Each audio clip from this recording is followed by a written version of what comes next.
ब्रह्मचर्य रक्षा के उपाय। उपयुक्त प्रकार के मैथुन के त्याग के अतिरिक्त निम्नलिखित साधन भी ब्रह्मचर्य की रक्षा में सहायक हो सकते हैं।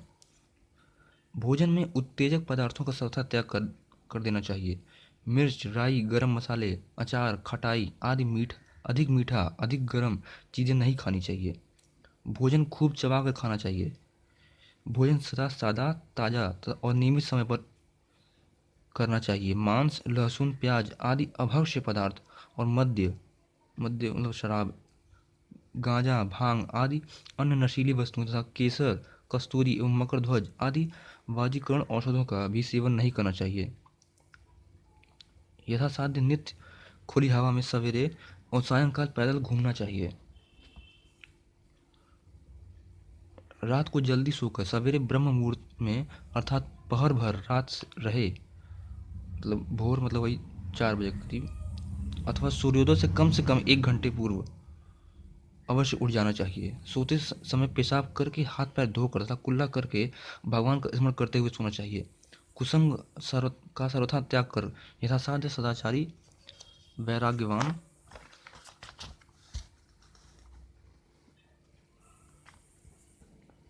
भगवत भक्त सत्पुरुषों का संग करना चाहिए, जिससे मलिन वासनाएं नष्ट होकर हृदय में अच्छे भावों का संग्रह हो। पति पत्नी को छोड़कर अन्य स्त्री पुरुष अकेले में कभी न बैठें और न एकांत में बातचीत ही करें।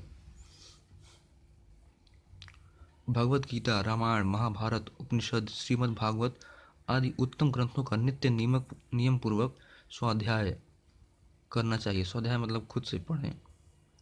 इससे बुद्धि शुद्ध होती है और मन में गंदे विचार नहीं आते। ऐश आराम, भोग, आलस्य, प्रमाद और पाप में समय नहीं बिताना चाहिए। मन को सदा किसी न किसी अक्षय काम में लगाए रखना चाहिए। मूत्र त्याग के और मल त्याग के बाद इंद्रियों को ठंडे जल से धोना चाहिए और मल मूत्र की हाजत को भी रोकना नहीं चाहिए। यथासाध्य ठंडे जल से नित्य स्नान करना चाहिए। नियमित रूप से किसी प्रकार का व्यायाम करना चाहिए। हो सके तो नित्य प्रति कुछ आसन एवं प्राणायाम भी अभ्यास करना चाहिए। लंगोटा या कॉपी रखना चाहिए। नियमित रूप से कुछ समय तक परमात्मा का ध्यान अवश्य करना चाहिए। यथाशक्ति भगवान के किसी भी नाम का श्रद्धा प्रेम पूर्वक जप तथा कीर्तन करना चाहिए। काम वासना जागृत हो तो नाम जप की धुन लगा देनी चाहिए अथवा जोर जोर से कीर्तन करने लगना चाहिए। काम वासना नाम जप और कीर्तन के सामने कभी ठहर नहीं सकती।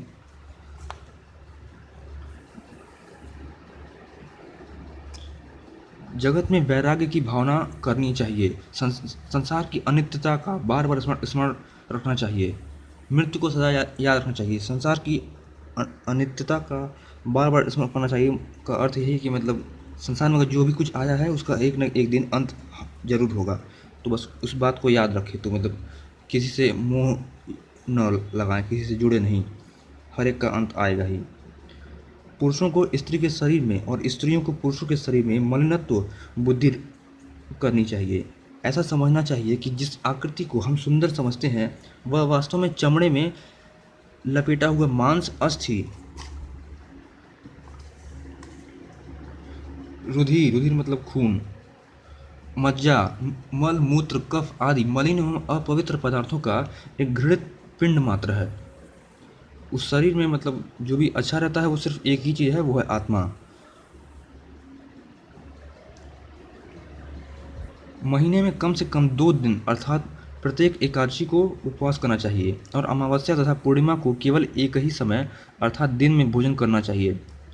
भगवान की लीलाओं तथा महापुरुषों एवं वीर ब्रह्मचारियों का चरित्रों का मनन करना चाहिए। यथासाध्य सब में परमात्मा भावना करनी चाहिए। इसका 18वें का एग्जाम्पल जैसे कि विवेकानंद भी थे, जो कहते थे कि मतलब मनुष्यों में ही भगवान को ढूंढो। नित्य निरंतर भगवान को स्मरण रखने की चेष्टा करनी चाहिए। ऊपर जितने साधन बताए गए हैं उनमें अंतिम साधना सबसे उत्तम तथा सबसे अधिक कारगर है। यदि नित्य निरंतर अंतःकरण को भगवान भाव से भरते रहने की चेष्टा की जाए तो मन में गंदे भाव कभी उत्पन्न ही नहीं हो सकते।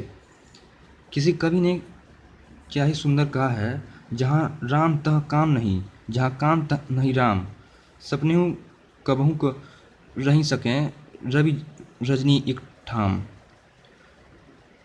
उसका अर्थ, जिस प्रकार सूर्य के उदय होने पर रात्रि के घोर अंधकार का नाश हो जाता है, उसी प्रकार जिस हृदय में भगवान अपना डेरा जमा लेते हैं, अर्थात नित्य निरंतर भगवान का स्मरण होता है, वहाँ काम का उदय भी नहीं हो सकता। भगवत भक्ति के प्रभाव से हृदय में विवेक वैराग्य का अपने आप उदय हो जाता है।